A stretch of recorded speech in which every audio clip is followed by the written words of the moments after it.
играч. Така. Защо загубихте днес? Защото не се стягаме и трябва да си упражняваме пасовете и да търсиме повече коридори. Така. Първия матч играхте добре обаче. Да. Обаче защо загубихте? Не играхме много добре и Коратела изпусна много пъти само срещу вратаря. Сега Коратела ви е виновен. Изпусна няколко пъти само срещу вратаря и не играхме много добре. На Ладър му вкараха от тъча и просто сме много разочаровани на последното място и се надяваме до лятото или до година да сме по-добре и да завършим на първо. Да, са ти. Според мен паднахме, защото правихме елементарни грешки на терена, си подаваме и това е голяма грешка. Сега това трябва на тренировките да го поправим тия грешки на следващи мачове и на контроли. Обещават? Да, ще се постараме. Кажи и ти си. Загубихме, защото бъркахме всеки втори пас. Много се карахме и да. Значи трябва да се стяга колектива. Да. Така. Продължаваме сега с другите. Василев, не бягайте. Защо загубихте последния матч? Загубихме, защото нямаше комуникация, изпускахме лесни положения, не си подсказвахме, никой не искаше да влезе наистина здраво. Как ще стегнете колектива? Лазаров, ти? Как ще стегнете колектива? След тази загуба не ми се говори. Николов, ти? Мисля, че трябва просто като имаме възможност на празна врата да ги вкарваме. Мисля, че играхме доста слабо и другия турнир се представим по-добре. Обещавате. Коратела, ти? Твоето мнение, защо загубихте? Не си подавахме добре и много бяхме изнервени. Защото ни псуват всяка минута. Добре, обещавате. Василев, ти ще кажеш и нещо. Отказваш интервю. Това беше... Лазар, той като отговорен играч на отбора, защо загубихте последния матч? Последния матч не беше много лесен. Трябваше да играм, да си подаваме повече, да има повече удари към вратата.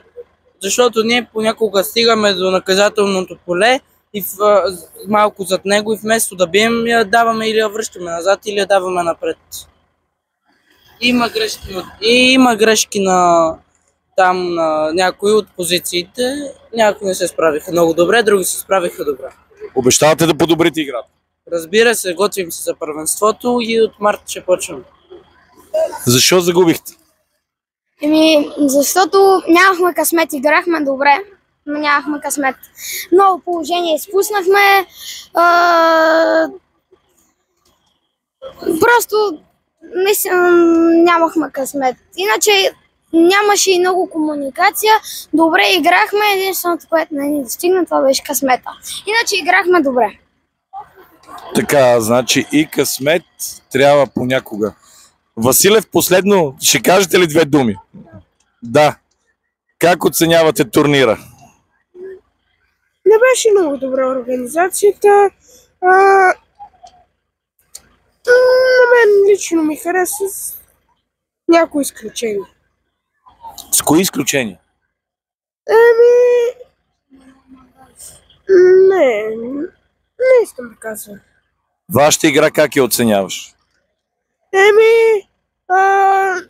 Нямаме комуникация и се страхуваме треньора да не ни направи забележка. Докато играехме, аз и Ники двамата се сблъскахме, защото в опит да удариме топката с глава, аз му казах и той от страх да не се махне от позицията си, реши, че той ще удари и се сблъскахме. Добре, ще подобрите ли играта? Ако си говорим по време на играта и имаме средна линия, да. Трябва да си подобриме средната линия, защото головете обикновено стават оттам. Добре. Лазаров? Давай, казвай ти. Загубихме според мен, защото не си подавахме по диагонал и не си давахме хубави пасове, не превъртахме много пъти. Не си давахме хубави пасове и не бихме шутове. Обещавате да работите и да станете по-добри. Надявам се. Айде. Ще пеете ли? Минорно е настроението. Нищо ще се оправите. Толкова от нас. Алекс, защо загубихте? Загубихме, защото пропуснахме много положения и то доста лесни. Не можехме да комуникираме за много неща и за това не можем да се разберем и за това загубих.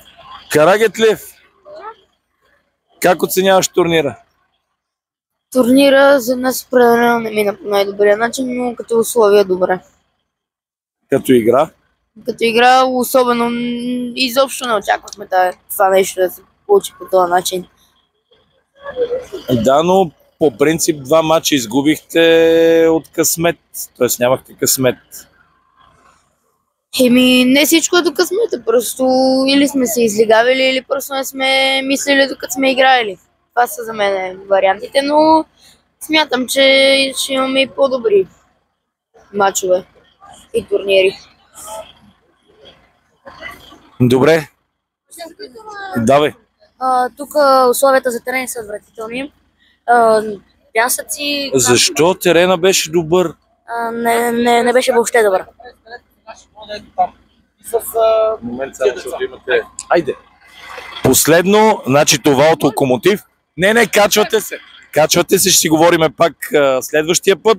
Изпращаме отбора на Локомотив с едно прилично представяне според мен. Турнира Пирин Къп приключва. Естествено има победители, има и победени, но в крайна сметка важна е играта, важно е забавлението и самите емоции от турнира. Толкова от нас и от Пирин Къп.